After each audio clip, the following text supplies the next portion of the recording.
Es verdad que tenemos una imagen de la guerra relacionada con la masculinidad, y por eso vemos a los hombres como héroes al luchar. A lo largo de la historia hemos visto muchos conflictos armados en los que los hombres parecían estar implicados en el conflicto.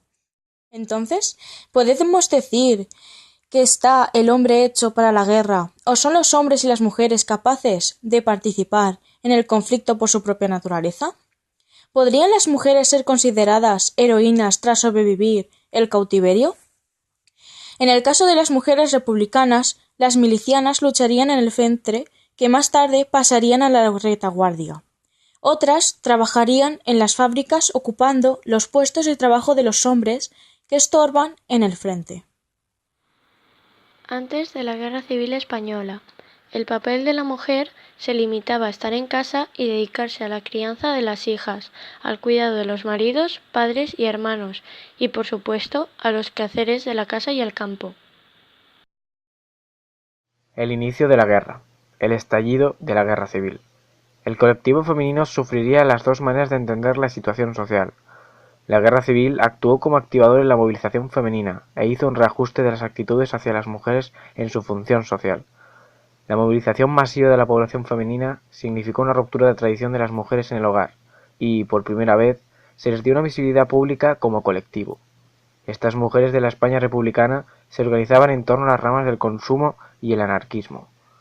Entre las distintas organizaciones que había, existía una serie de intereses comunes. Entre ellos se encontraba el acceso a la educación y el trabajo remunerado.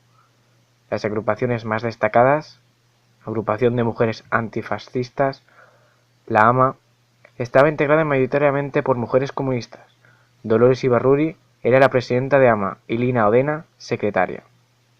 Las organizaciones unitorias se centraban en la lucha antifascista, la defensa de la paz, de la cultura y de la libertad. En cuanto a las diferentes agresiones, específicamente sexuales, en la guerra, se puede ver que en el conflicto en Bosnia y Herzegovina hizo que se reconociera mundialmente la cuestión de la violación sexual de las mujeres como método de guerra. El mundo se horrorizó al escuchar los relatos de mujeres a las que habían detenido para violarlas y embarazarlas. La violación sexual, la prostitución forzada, la esclavitud sexual y el embarazo forzado son violaciones del derecho internacional humanitario y forman actualmente parte indiscutible del vocabulario de la guerra. No es que sean crímenes nuevos, pero sin embargo, quizás a poco de las generaciones antiguas y de nuestra generación se nos enseñó que la violación sexual era un crimen y que nunca puede justificarse como método de guerra o muestra de poder, como premio al ejército vencedor o lección para el vencido que no pudo proteger a sus mujeres. En muchos conflictos, por no decir la mayoría, las mujeres han sido tomadas como blanco de violencia sexual, principalmente como objetivo político.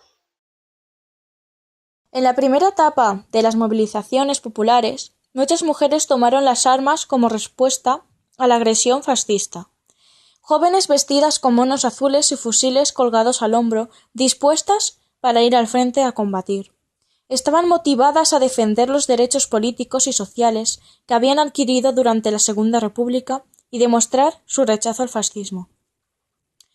En las primeras semanas de la guerra habían combatientes femeninas, milicianas que se fueron a luchar con las armas a los frentes, algunas de las cuales cayeron en combate.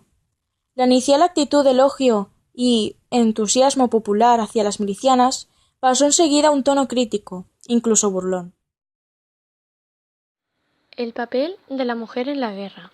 Las mujeres desempeñaban papeles que eran considerados solo masculinos: pilotos, espías, obreros. Las mujeres que se quedaron en los países aliados se incorporaron al trabajo y ocuparon los puestos que dejaron los hombres. Realizaron un rol activo como enfermeras. La mayoría de las mujeres alemanas tuvieron que permanecer en sus hogares. El rol que se esperaba de ellas era criar a sus hijos y dedicarse a ser amas de casa.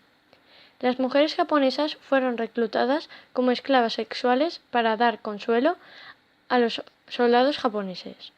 En el aspecto de la educación, se centraron en la creación de escuelas elementales y la eliminación del analfabetismo infantil.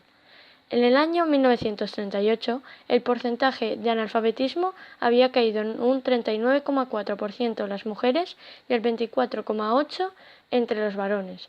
En el trabajo se intentó apoyar un poco más a las mujeres y en cuanto a la política, el hombre ejercía los altos cargos.